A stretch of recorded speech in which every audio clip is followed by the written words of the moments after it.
listen, this is going to be an interesting video because obviously you have like Xbox fans who very much toe the corporate line for Microsoft right now, and they're all like, oh, well, yeah, well, you know, they're making all that money, we don't need exclusives, etc., etc. But then when they exclusive gets announced, they freak out and they're like, oh man, look, we just got this exclusive and now PlayStation fans are jealous. Now listen, I get it, this is like a weird precedent, it's not a first party exclusive or anything like that, but it's something that we're not used to seeing as Xbox fans. Now granted, I can tell you right now, it's not going to stay exclusive, it's not going to be you know, Xbox exclusive for very long, but it is funny to see the reactions just all around from people, how they're kind of reacting to this news. And you know, it's just, to me, funny because you know, everybody's a hypocrite, I guess, but it's like when you see this, it's just, oh man, the level of hypocrisy is just blows my mind. And you know, and it's funny because you know, you have something exclusive and it's going to Game Pass day one, and the reason why you do that is because you're trying to draw people to your platform. So that in turn shows that you know what exclusives are for and why they're important, yet Xbox is like cutting out all exclusives. I don't know, it's such a weird situation, but I want to get into it. Hey everybody, what's up? I'm Crap Gamer with Crap Gamer Reviews with another video. Thank you so much for checking it out. Please like, share, subscribe. I would appreciate that. You know, it means a lot to me personally. If you guys are looking for fun yet informative game news every single day, that's exactly what I do. That's my forte. So yeah, thank you guys for joining me. Obviously, you know, it means a lot to me. So hit that like button. Subscribe if you want, would be good. So anyway, Xbox exclusive Space Marine. Now you guys remember Space Marine 2 came out. Really good game. Now the original Space Marine came out on Xbox 360, PS3 back in the day, and believe it or not, this is one of those games that has gone up in value if you have the physical copy for like 360, maybe even PS3. I think the 360 version is worth a little bit more, even though the game isn't backwards compatible. And this is a game that costs as much as a new game today costs. You know, if you were to try to find it used on the 360, I think it's like 60, 70 bucks, something along the lines there. But they announced a Space Marine remaster, and it's available to preload on Xbox. It supports Play Anywhere, and it's the day one Game Pass game. So big news that the Warhammer showcase delivered some fantastic news with the Game Pass bound Space Marine Crafted Edition, and now there's some additional information on it.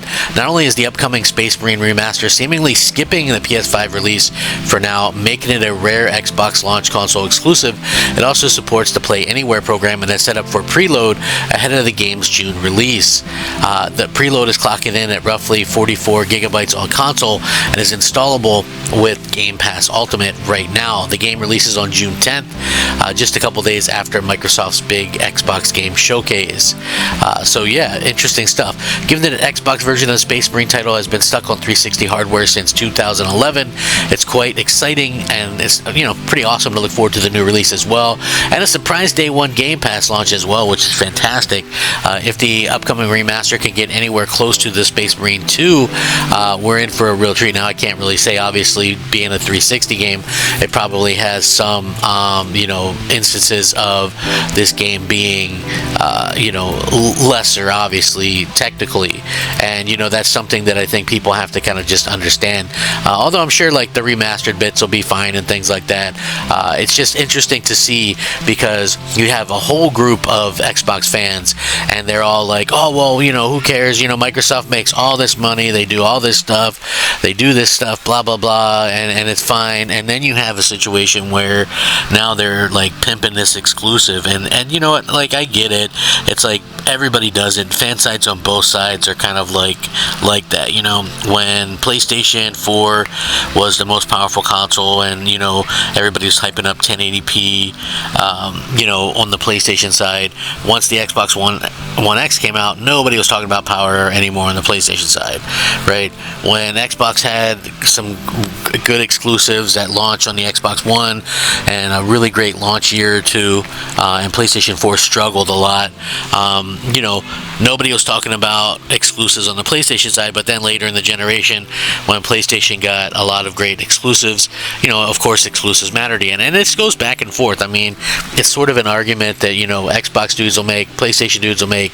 It's you know, one of those things that kind of happens, and you know, it's unfortunate that we kind of really kind of get caught up in that, but you know, I guess it's kind of understandable, and you know, at the end of the day, it's just one of those things that, you know, Microsoft is going to have to realize. I think they realize that, you know, one of those things that they're going to have to realize that exclusives, I mean, they know exclusives matter. That's the thing, right? They know that exclusives matter, and the fact that that you know, they went after stuff like you know, Stalker 2, you know, it's pretty clear that they understand what happens and what needs to happen to like sell your platform. So it's a little bit surprising when you see stuff like this, and you have to understand that, hey, you know, this game is going to be, you know, exclusive for a certain amount of time or whatever the deal may be. So according to this, the game is going to be enhanced for a new generation. Which, I mean, obviously, if you're going to do a remaster or whatever, it's got to do that. It says it's got some graphical improvements, quality of life improvements as well. The Space Marine is actually going to be higher fidelity, improved textures, 4K resolution, improved character models, modernized control scheme, and interface overhaul with remastered audio. It's also going to have quite a bit of downloadable content and things like that. So, very cool to see that. It says key features: steps fearlessly into the heart of combat as an unstoppable Space Marine. Never hide, never cower, just purge all that stand in your way. Unleash visible violent death using an innovative combat system. Switch seamlessly from high caliber ranged weapons to devastating close combat strikes.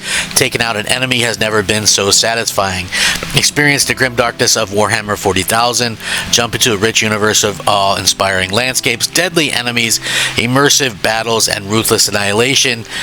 Form your own Space Marine squad or Space Marine warband and face off in 8 versus 8 online matches. Gain experience and unlock new weapons and armor customizations. Assault and tactical Marine classes. Supports crossplay functionality. So yeah, I mean, pretty cool stuff to say the least. By the way, this is published by Sega developers Sneaky Box and Relic Entertainment.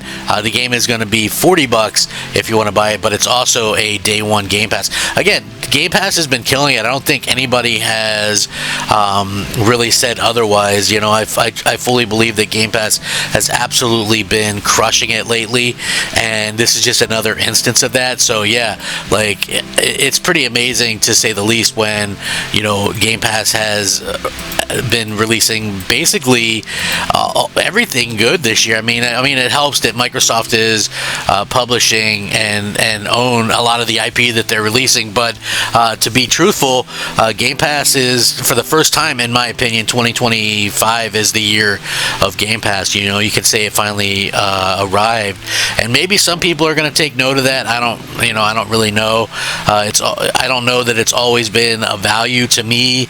It really hasn't been, but you know, again, I'm not everybody, you know, so I think it really kind of comes down to each individual's perceptions.